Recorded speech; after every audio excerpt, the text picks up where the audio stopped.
My name's John Coulter, and I run ShopTalk, business advice service for customers. I head up our customer business development service for you. I've given you all a copy of my business card, and I've done that for a reason, and I'll talk more about that in a moment. This morning's talk is called Do the Right Thing, Look After Your Business.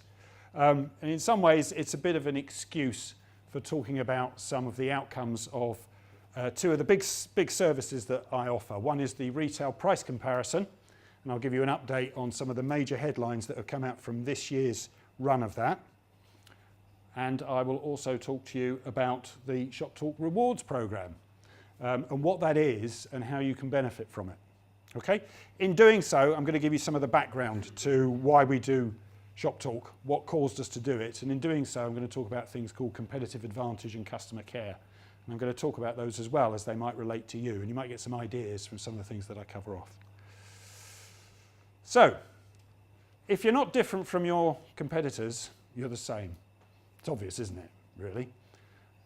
Yeah? Customers have no particular reason to choose you over anybody else. They might come to you just sheerly because you happen to be in the locality. They might come to you just sheerly because you happen to turn up in a Google search. They might come to you sheerly because the telephone book just happened to open with your name on the page. There's nothing particularly special about you or your business that will lead to customers choosing you. And we have exactly the same problem. As a distributor, we sell other people's products. Basically, you buy from us if our price is right, if we've got it in stock, and whether we provide you with some service. And really, that's the limit of competition. Well, is it?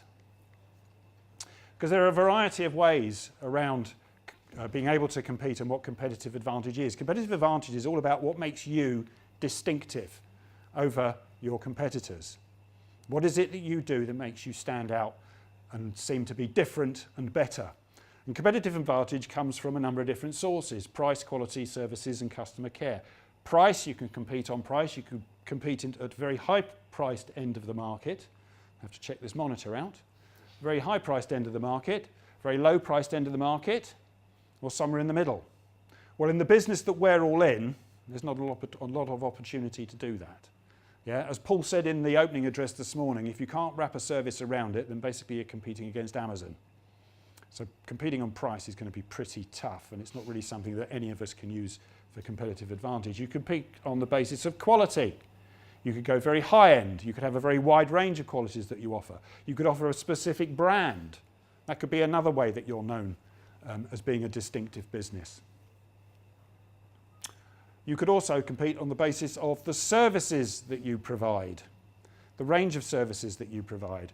But if you're not doing anything unique and different, then that's going to be a hard thing to compete on. And let's face it, in the name of the business that we're in, what kinds of services can you do that stand out as being particularly unique from anybody else? Because a computer repair is a computer repair. Installing a network is installing a network. Yeah? They're all the same. And then last but by no means least, we've got this whole area of customer service. Customer service is the very thing that we all do every single day when we're talking to customers. Yeah? Be that on the phone, via email, or if you've got retail premises in your shop. Now there comes an opportunity, because as very small businesses, our businesses are very much about people. They're very much about us. And if we can do things that are particularly unique and different, then we can possibly do something that will make us stand out. And that's what I want to explore. I'm going to start that with some examples of things that you could do yourselves to make you stand out as being different from those around you. Now, a customer charter exists. It's something that's put into place that sets out standards of service that you will promise to deliver for your customers. So things like, the fact that you'll avoid using jargon and talk in plain English. Things like that you'll always give fair prices for your products, services and expertise. Important point that, fair prices for your products, services and expertise. There's an equation going on in there, because everyone knows you get what you pay for. And the more superior your product, service and expertise, the higher those prices might be. I'll talk more about that this afternoon in my session about how to sell at higher margins. We'll only sell what's right for you and never anything you don't need. So there's something going on there around, this is how I'm going to deal with you, Mr. Customer. When you come and see me, I'm not just going to give you the first thing that's on the shelf. I might ask you a few questions about what you really need, and then I might present you with a number of different options, and I might guide and help you to choose. I'll keep you fully informed on work and contact you if we hit problems. And so the list goes on. It covers a whole load of areas, basically, where customers might be sensitive and worried about the quality of service, the standards of service that you might apply. Now, how many other small businesses do you know, like you, who publish and declare and communicate standards of customer service to their customers?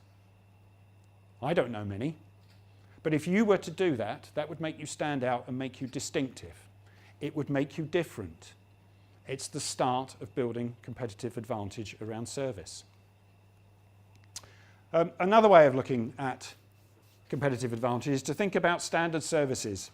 When I go and visit many businesses, a PC health check is a PC health check is a PC health check. You can differentiate your services by start thinking about different grades of service.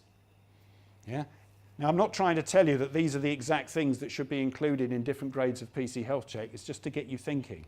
There's a lot on this slide about different grades of service, the order in which you present them and the pricing that goes with them. And that's for a different time. This is simply about the fact that when you have a standard service, think about breaking it down into different levels, different grades. Again, how many businesses do you know that offer their services like this? It doesn't have to be a PC health check. It could be installing networks. It could be any kind of service that you offer. Remember, customers will only know you do these things if you communicate to them. So, of course, this sort of thing needs to feature on your website, possibly in your promotional literature, maybe even in the back of a business card. Another thing that you can use to look at differentiating your services is things like check sheets. Now, this isn't about your competence, though using a standard check sheet is a very good way of getting everybody in your business to work in the same way. It's a very good way of getting new employees up to speed with how you like to do things. I'm talking to you about using this because of its use as a tool with a customer. Yeah, and I can give you copies of these all later if you want, by all means. Okay? How many businesses do you know that when you go in with a computer problem will say to you, I've done the diagnostic and the problem is? How many of them do you know that will actually say, we've done the diagnostic, here's the work that we've done, Mr. Customer, here's the sheet of paper, here's all the comments, this is how we approach the work, these are the things that we found, this is what's good. There aren't many businesses that do that. Yeah? It's a bit like taking your car to a garage for a service, isn't it? They tell you the oil's been changed. How the hell do you know that it actually has? You don't. Some garages will give you the parts when they replace components on the car, but many just do not. All you get is the bill. But by doing something like this, you're making yourself stand out. You're making yourself different. You're making yourself distinctive, and you're giving yourself a competitive edge because of the quality and depth of the service that you offer. Again, qualifications.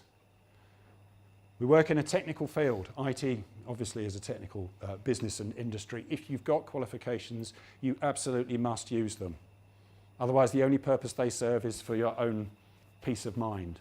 Yeah? What you want is to give peace of mind to customers, to say, I'm fully qualified to do this. Along with the 35 years, 20 years, whatever it is experience I've got, I have these different qualifications, whatever they are. Yeah? If you've got them, use them. They should be on business cards, websites, letterheads. Any means that you can communicate these things to your customers, you should be using them.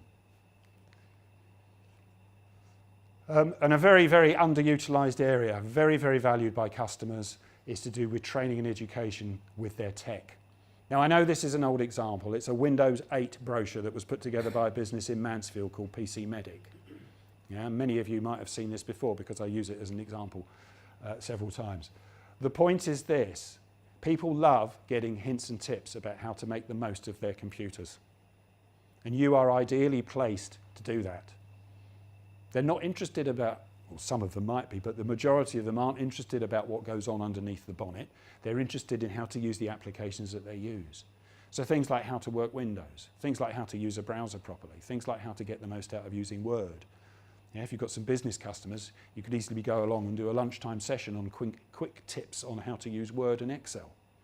Yes, you have to learn how to use these things yourselves, but again, how many small businesses like you do you know who will do things like this? And the answer is, well, I know one, but I don't know many others. And if you were to start doing this again, you're getting into the area of, this business is different. This business cares about me quite a lot as a customer. They're distinctive.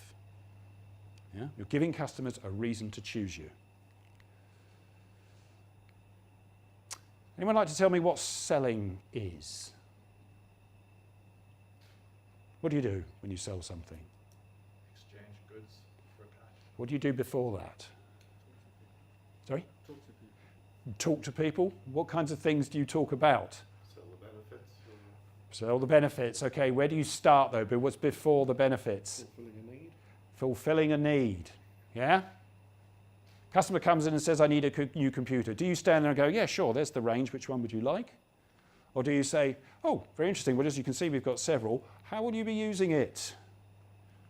First question, yeah? So you establish the customer's needs. Once you know the needs, you can talk about their options. So you said you're only going to be using it for home. You said you wanted a network for your business. How many seats have you got? 5 seats. Oh, well, with a 5-seat business, you could either possibly do it on a NAS drive, you could go for a traditional server, but it's likely to be more expensive. You're getting into describing what the options are.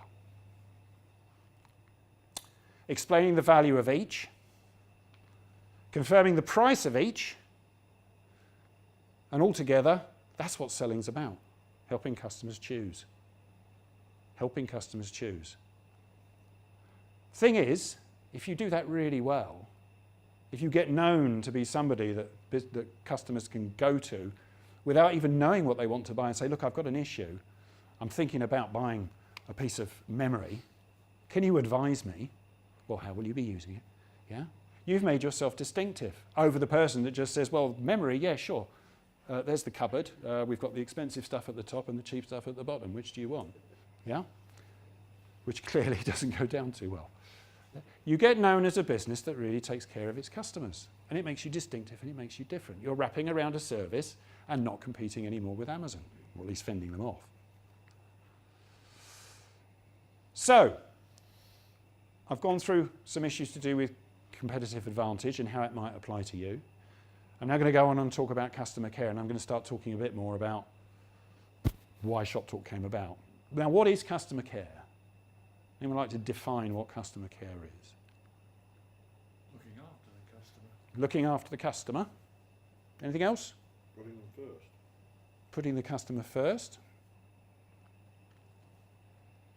There's a definition. I'm not saying it's the right one, but there is a definition of customer care. The work of looking after customers and making sure that they are satisfied with one's business and goods and services. Right, that's all good stuff, but there's an issue with it, or I think there's an issue with it, which doesn't mean it's wrong, it just means it's incomplete. Don't you think that's a little bit about looking after number one? Don't you think that's a bit about, yeah, I'm going to make you feel like I care about you, and in the process I'm going to make sure that you remain loyal to me? Yeah? You see, caring is a compassionate act. If you care for somebody, you grow and you nurture them. And it's when we started thinking about our business and the fact that we are particularly undifferentiated. Being a distributor, we've got very few points of differentiation. You've got very few points of differentiation, really, other than who you are and the services that you offer. And that's what got us thinking. What could we do that would be something that was compassionate? And that's why we ended up investing in you, and we created this thing called ShopTalk, which is what I do and what I run. Okay? Target invested in me full-time on the payroll to serve you free of charge. What do you get for that? You get today, and I organise this whole event as well. You get workshops. I run workshops on pricing, how to win new business and selling. I'm happy to run them at any time anybody wants them to. From time to time, you've been on one, Dev, haven't you? I know. I'll run them for anybody. All you've got to do is ask. Mentoring. I've been a consultant and business advisor for more years than I care to mention. I'm happy to come and talk to you in depth about your business, full business review, finances, the lot, or, John, I've got a window display I want to improve. Can you give me some hints and tips? I don't mind. I will come and talk to you about either. Okay? And I'll come and talk to you for as long or as little as you want. I'm doing some work with a business up in Hartlepool at the moment about business strategy, taking a complete soup to nuts look at his business and where he's taking it. I'm also doing some work with a business in Wakefield about realigning and fitting out their shop. That's how broad it is. But if you don't ask, I don't know that you want it. I'm here, this is why I gave you my business card. So you can get on the phone and make contact if you want to. It's free, you don't have to take it up. I wish this would stop doing that. It worked fine. Why is it always... Computer engineers, yeah, I know. Well, it was working fine yesterday, but anyway, there we go. Blog.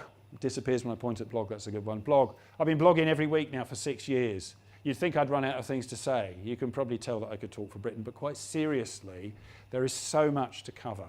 What do I blog about? I blog about winning new business. I blog about selling. I blog about pricing. I blog about competitive advantage, strategy. I blog about all sorts of things to do with your business. What I don't do is tell you about tech. Yeah? You can go to lots of really good places and find out how to do particular technical tasks. Yeah? I'm not going to teach you to suck eggs, but I can help you with all these other things as well. I've run a small business myself. There's our rewards scheme as well, which I will talk about in a moment. Our customer forum, which is also turning into a bit of a Facebook page at the moment, a closed Facebook page, where you can talk to each other about any issue you want. And the research that we run, in particular, I'm going to talk to you about the retail price comparison and the findings of that, which I'm going to do right now. The retail price comparison is a survey of retail prices that we run. So it is for retail businesses. Yeah? You need to have a physical bricks and mortar shop to take part in this. And it's all about the prices you're selling your products and services at. Not the prices you're buying them from us at or anybody else, the prices you're selling them at. Why do we do it? We do it because getting pricing right is really quite a difficult thing to do. The problem is it's so easy to look on Amazon at what prices are and get your pricing really quite wrong because you're selling as an internet supplier and not as another bricks and mortar shop. The problem is getting out and looking at other shops means treading on other people's turf. It means time away from work. So we started doing the retail price comparison. And if you take part in it, you can literally see the pricing from hundreds of other businesses just like you and compare yourself against them. It's got 65 products and services in it, and it basically collects three pieces of information. Firstly, whether you stock the item or not, which is the little tick. I don't offer this service, I don't offer this product. How much you sell it for, and then we get a qualitative measure of sales, how good it is. The reason it's qualitative rather than data-driven is the fact that good sales for a one-man band might be 100 units a quarter, whereas good sales for a 10, 20-person business might be 1,000 units. And just taking those numbers of 100 and 1,000 doesn't tell us anything about how good that price is. And that's the point of collecting that piece of information. Because if we're collecting sales satisfaction with your products at that price, we can do something very interesting. And if the display will work, we can plot a graph. Yeah, for different products. We can look at sales satisfaction and how that varies with price. And look what happens. You get a price at which satisfaction is highest, which we call the best price, because that's the price that people are reporting as selling the most for them. Now, when that comes back in your report, and this is a sample of a real report from a customer, for a customer, this is the kind of data and formatting and how it looks. The report has all these highlighted bits. Who's taken part in the RPC? Good. Have you ever wondered what those yellow bits were about? No, you already know. Excellent. The yellow parts are the prices that correspond to highest sales satisfaction. So, for example, this first product for this particular customer, they're selling a wireless DSL cable router for £25. Our survey says highest satisfaction is actually at a price of 45. Now, I'm not going to tell you that the survey is saying you must change your price, because the one thing the survey can never know is the locality that you're in and the competitive pressures that you've got. What it is saying is that there's potentially an opportunity, and you really should think about the price that you're selling at. It's probably low. Now, how much you put it up by is entirely up to you, but the survey suggests that it could easily be as much as £20. So the purpose of the survey there is to give you a little nudge and say, have a look at that product, will you? You could be underpricing yourself and finding that your sales satisfaction is low because you're so cheap, people don't trust the product. They don't trust the quality of the product. Okay, so what did this year's survey find? A couple of things. Right, we divide pricing down into a number of quartiles, okay? Quartile 4 is the top 25% of prices, quartile 1 is the bottom 25%, and you can guess what quartiles 2 and 3 are. We find, and we consistently find, obviously, that quartile 4 pricing is higher than quartile 1. What's interesting is it's nearly twice, 1.8 times the price. But the fascinating piece, and this is where the sales satisfaction comes in, is that the people selling at 80% more than quartile 1 experience more sales satisfaction. It's of no detriment to their sales selling at that more expensive price. This is data that you guys have given us. We're not making this up. That's the same information the other way round, basically. But the survey consistently shows this year in, year out. Higher pricing leads to higher sales satisfaction. I'll come back to this point in a moment. Another thing we do with the price comparison is we compare you to the big chains. These are the guys we looked at. What are the highlights? Overall basket was marginally lower than in 2015, which was the last time we ran it. We didn't run it in 2016. We had lots of IT changes going on. And your win ratio, which is the number of times your products are better versus their products are being better, remained pretty much the same. The bit you might be interested in is what's gone on with PC World. Because PC World, they're the demon, aren't they? Your basket has gone from 2015, it was 3% more expensive than PC World. It's now 4% less expensive. So it's 7 percentage points change in basket price that's gone on over those 2 years. You've moved from being more expensive to less. And depending on how you look at that, you might think that as a good thing or a bad one. Okay? This afternoon I'm going to suggest to you that it could be a bad one, and that in actual fact you should be more expensive, but I'll cover that off later. And your win ratio has improved nearly 10%. Notable loss, well, Staples of course has started going online, and to compare you to online businesses is a bit difficult because they don't have bricks and mortar. You know, they don't have all the upkeep and the associated overheads, but we have them in there just so you know what the prices are. Now, this is where life gets really interesting. This is a thing called price elasticity, which is how price behaves with demand. All right? It's an economic term. And as you see, this is all about average prices and average sales satisfaction. And as prices increase above the average, you can either get more satisfied or less satisfied. As prices decrease below the average, you can either be more satisfied or less satisfied. Economics 101 says, as prices fall, demand goes up. As prices rise, demand goes down. So you'd expect the lines to live like this. What do we actually find? We find all sorts of things. We find all sorts of things.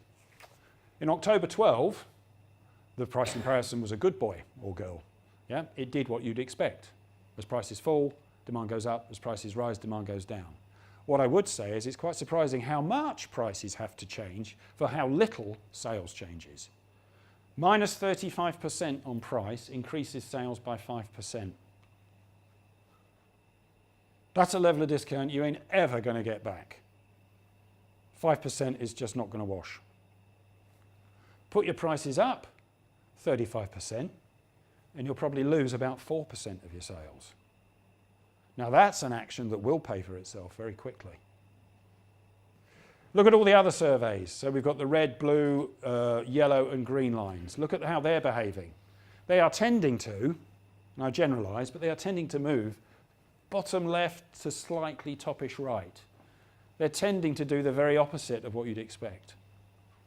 And the really fascinating thing, when you average it all out, you get a flat line. Now, I haven't created this data, right? This is data that's been supplied from 5 years' worth of retail price comparisons from about 600 businesses across the country. And what it's telling you is that if you put prices up, it's going to do nothing detrimental to your sales. You may find it hard to believe. It doesn't mean people won't comment. You put your prices up 10%, people are going to go, oh, you've raised your prices. Doesn't mean they're not going to pay them. It just means they've noticed they've changed. Now, I'm not suggesting for a moment you raise your prices this much. All I'm trying to introduce into your minds is don't be so scared of changing prices. Don't be so scared of pushing them up. This is what the price comparison tells us.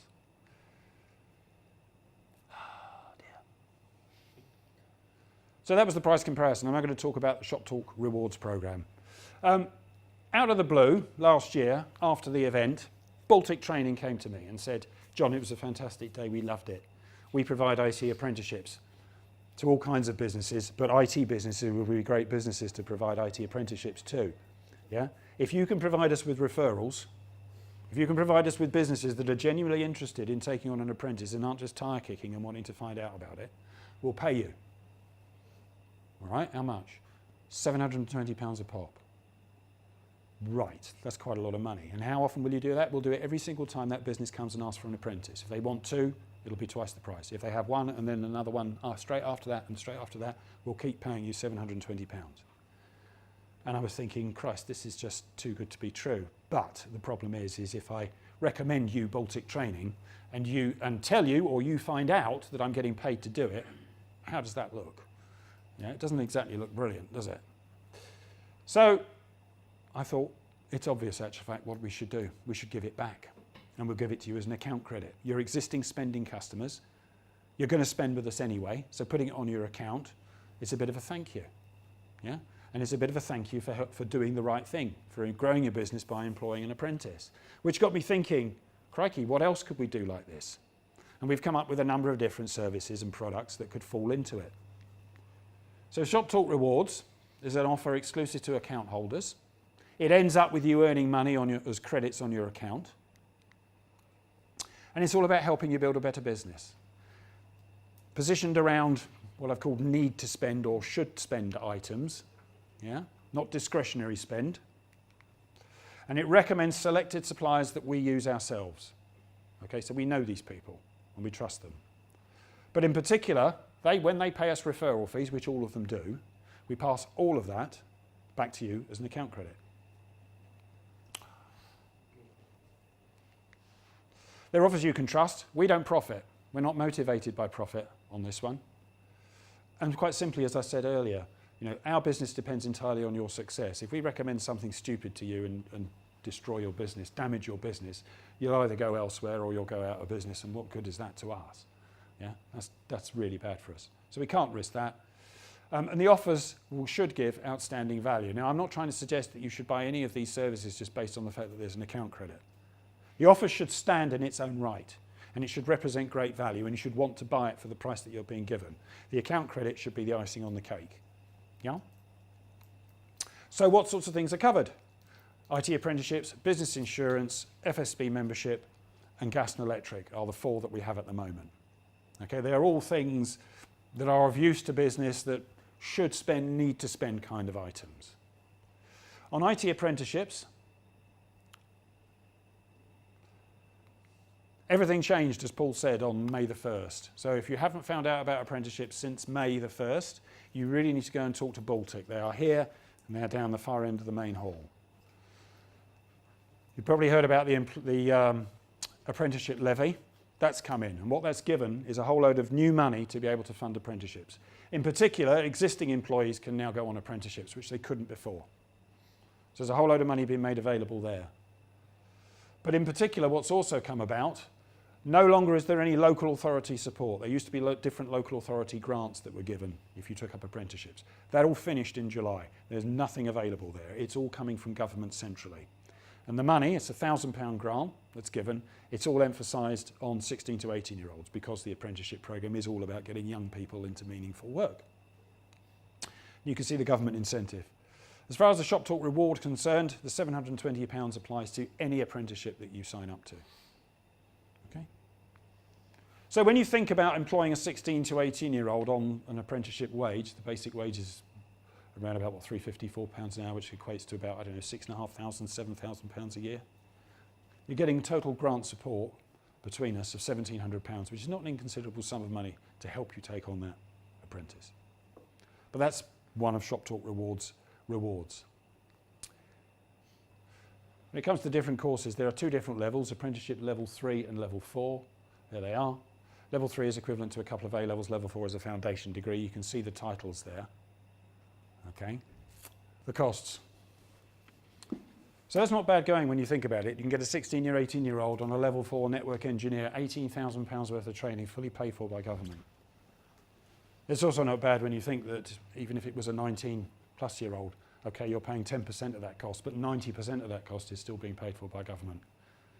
These are the apprenticeship programs that are available through Baltic. If you're interested in finding out more about them, Baltic are in the main hall. Okay, Henderson. We have Alan from Henderson Insurance with us. Morning all. Myself and colleague Joe were just across. Yeah, they're in the director's suite and they'll be pleased to see you. And I would recommend you go and see them, and I'll tell you why. There are some number of issues with insurance, okay? Underinsurance and misinsurance. Standard insurance exclusions I've put there. Underinsurance is what happens when you try and be a bit clever with your cover. And you save a bit on your premium by undercovering yourself. So for example, if you took your stock, you know you've got £2,000 worth of stock, but it saves you money to say you've only got £1,000. Yeah? You find you get £500 worth that gets water damaged or stolen. You put in a claim. Well, what's going to happen? A loss adjuster turns up on your doorstep and says, oh, hello, just processing your insurance claim. Need to look through your business. Could I have a look at your stock, please? There's £2,000 worth of stock here. You only covered yourself at £1,000. Your insurance claim is now half of what you've asked for. Okay, the very time you needed that £500, the maximum you can lay your hands on is $250. So underinsurance is a real problem that can occur to people, and it can occur in all sorts of areas. I thought I'd solve this. Behind you. I know. The standard insurance exclusions. Right, I'll have to do this the old-fashioned way, I think. The standard insurance exclusions. A shop is a shop, right? What does a shop do? It buys stock, it puts it on its shelves, and it sells them. Yeah? And that's fine. You have protection for your windows, you have protection for your fixtures and fittings, you have protection for your stock. And if you've got a retail premises, that's what your business does. Except you're different. Because many of you will go out on site and do work. Not covered. Many of you will take customers' equipment onto your premises and work on it. Not covered. Many of you will give advice to people on how to use computers and set them up. Not covered. Some of you will do things like remote support. Some of you will be managing backups for other businesses. Not covered. So going online, looking at price comparison sites and getting standard business or shop insurance is likely to end up with you being undercovered. There are also insurance companies that will pressure sell out there and will sell you the most appropriate product that they can fit you into. If you talk to the guys at Henderson, you'll get proper advice. The ShopTalk reward that comes with it, should Henderson's give you an offer that you decide to take up, is 10% of the premium. On average, that's working out about £70 a pop. Sometimes it's more, sometimes it's less. How much are people saving? The most that somebody saved was £1,700 on their annual insurance. The least was £0, and it varies massively. I'm seeing lots of numbers come in around the £300-400 mark. I'm seeing lots of numbers around the £60, £70, £80 mark. Okay? So savings are available, but the important thing is that in many instances those businesses are both saving money and getting better cover. So it's a double whammy. And the proof of the pudding is in the eating. Of all the referrals that we're making to Henderson, 70% of them are converting. Now, what's happening to the other 30%? Well, some people have obviously already got good insurance and good insurance advice. So that's happening. We know it's happening. I know it's happening. The other thing I know that's happening is people are getting quotes from Henderson and they're going to their existing supplier and say, match it or I leave. What does the existing supplier do? It matches. Yeah? So if you're interested in business insurance, you need to speak to Henderson. Okay? Everybody needs it. There is no obligation to take the quote that they give you. They will not pressure sell you. Billy's not here today. Billy Mole is the advisor that they've got working. You couldn't have a more chilled salesperson out there. Okay? He will give you the facts and the figures. He'll work with you to find out about your business, give you a quotation, and basically it's down to you. Now, as an added incentive, Henderson are running a little program today. If you give them your details, every 50 details that go into the box, they're going to do a prize draw. And the prize is an extra £100 on your account as a credit should you choose to buy business insurance from them. Okay? So I think it'd be worth going to at least talk to them and find out and get your name in the hat. All right, but this is a great offer and this one's proving to be very popular, even though we can't see it on the slides. Right, I'll have to do the rest of this the old-fashioned way, won't I? Okay. FSB membership.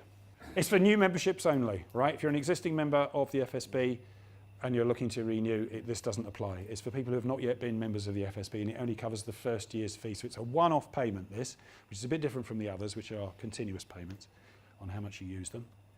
And it's a simple £80 towards the cost of joining. Now that could effectively take down a membership cost of about £150 minus 80, so what, about 70, 80 quid, something like that. We found it particularly useful. The FSP has got a fantastic legal support service. Two components of that. One, unlimited. Note the word unlimited. It is genuinely unlimited over any issue. You can get on the phone and talk to solicitors about any business-related matter. The second thing is they've got a massive data bank of clauses. Yeah, legal clauses that you can download to build terms and conditions, maintenance contracts, you name it, it's all there. So it's a really great offer, and it's one of the reasons we signed up. They also do lots of other things at the moment, business networking, all sorts of things. Well worth talking to them about what they offer. Sky Utilities, less successful this one, but I think it's for an obvious reason once you think about it. This is an extremely competitive area. You know, there's lots of businesses out there that are fighting tooth and nail to get to sell you gas to electric. And when we spoke to Sky Utilities, the offer that they came back was the best that they could do, but the account credits that you get are particularly small. But nevertheless, let's talk about them. It's also complicated because what you pay up front is based on an estimated consumption. And therefore, the way that the account credits work is in two tranches, depending on how much you end up actually spending. So here's illustration one, 12-month contract, £1,850, you decide to take it up. Credits come at 2 stages, one at the start, one at the end, and those are the values. The reason is because there's a reconciliation that needs to go at the end. How much did you actually spend versus what was estimated? And if what you spent is less than was estimated, then that £12 will diminish and go to 0. It won't go negative. If you spend more, that £12 could be more in that instance. The other example is a 36-month contract when you can see the sums there. The numbers are larger, mainly because you're buying over a longer period of time, you're buying more energy. So that is ShopTalk Rewards. An interesting presentation. Some of it actually happened. Some of it we kind of got through. But I wanted to tell you about that. It's something that I introduced at the start of the year, and it's something that I believe all of you could benefit from. And that has been what we've been through. We've spoken about competitive advantage. I gave you some examples about how you can make yourselves distinctive, things like a customer charter, thinking about different grades of service, thinking about the process of actually how you go about serving customers, finding out needs, options, value, helping them choose. We spoke about customer care and about what it really should be, about doing something for your customers and why that led to us creating ShopTalk and what ShopTalk is and does. It's a free service any of you can use. I'm here all day for you to talk to. If anyone's got any questions now, I'll be happy to take them. But that was do the right thing, look after your business. Look forward to seeing you over the rest of the day. Thank you.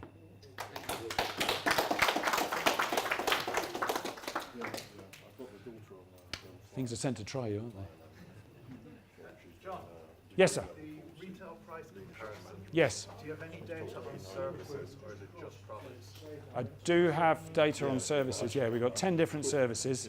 They tend to be the kinds of services that retailers offer. So they're things like a health check. The other thing about the services is actually quite difficult to compare them because different people do things in different ways. So in some instances, we've had to ask questions about services that you wouldn't offer. So we'll ask for something like just the price of a backup, which normally you do as part of another job, part of a greater job. So we've got services data, and if you want to talk about anything in particular, I can dig that out and talk to you directly on it. But, you know, it is what it is. Okay? Rather than about,